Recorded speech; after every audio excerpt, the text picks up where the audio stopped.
After the network has been established, we need to install the DDs, or import the DD binaries into the AMS database. The DD acts as the device driver on the AMS.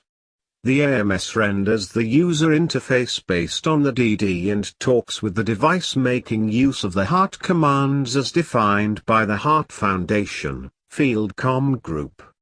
Run the Add Device Type utility. You can find it under the AMS Device Manager folder under All Programs. The warning screen appears with message to acknowledge and accept the risks with an untested DD. Our DDs are tested and registered with the Foundation, so we are okay to proceed. Next, it requires the path to the DD files. Using the Browse button, you can either directly paste the path or navigate to the location.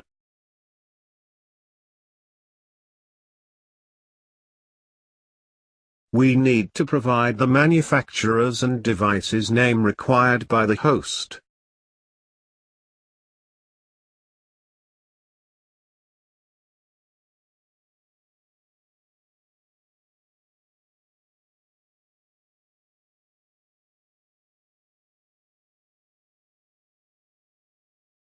And that is all.